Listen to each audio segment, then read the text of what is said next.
குறைவாக இருக்குது என்று தெரிவித்து மாண்புமிகு முதலமைச்சர் அவர்களே நேரடியாக வந்து தூய்மை பணியாளர்களை அங்கீகரிக்கும் விதமாக ரிப்பன் மாளிகையில் பரிசு அளித்தார்கள். அது மட்டும் இல்லாத தூய்மை பணியாளர்களுடன் அவங்களோட இணைந்து மதிய உணவை அருந்தினார்கள். அது மட்டும் இல்லாத கடந்த மழை காலங்களில் வந்து தூய்மை பணியாளர்களிடம் நேரடியாக வந்து அவர்கள் பணியில் இருக்கக்கூடிய பணி களத்திற்கே வந்து அவர்களுக்கு வந்து உணவு அருந்துருங்கண்ணா, டீ சாப்பிட்டீங்களான்ட்டு நின்று டீ வாங்கி கொடுத்த முதலமைச்சர் நம்முடைய மாண்புமிகு முதலமைச்சர் அவர்கள். இது போன்ற முதலமைச்சர் எந்த ஒரு முதலமைச்சரிடம் நேரடியாக தூய்மை பணியாளரிடம் கலந்துரை கூட ஆடுனதில்லை. இடதுசாரி சிந்தனை உள்ளவா இன்னைக்கு எவ்வளோ பேர் தோழர் சகோதரர்லாம் பார்த்துக்கிறேன். சர்வசாதாரணமாக சொல்லுவாங்க, நான்லாம் ஒன்றா உட்காந்து பேசுவேன்னுவாங்க. நான்லாம் ஒன்றா உட்காந்து சாப்பிடுவேன் தோழர், நாங்களாம் ஜாதியை பார்க்க மாட்டேன்றோம்.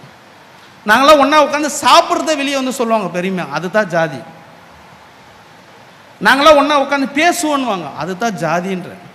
பேசுகிறவங்க யார்? முற்போக்குவாதிகளை பேசுவாங்க. ஒரு ஆடு மாடு கிட்ட பேசுனா அது ஒரு செய்தி. அது ஒரு பன்னி கூட உட்காந்து சாப்பிட்டோன்னா அது ஒரு செய்தி. ஆனால் மனுஷன் கூட உட்காந்து சாப்பிட்ற விஷயத்த பெருமையாக வெளியே வந்து சொல்லுவான், நாங்கள்லாம் ஒன்றா உட்காந்து சாப்பிடுவோன்ட்டு. அதுதான் ஜாதின்ற, அதுதான் ஜாதி. நீ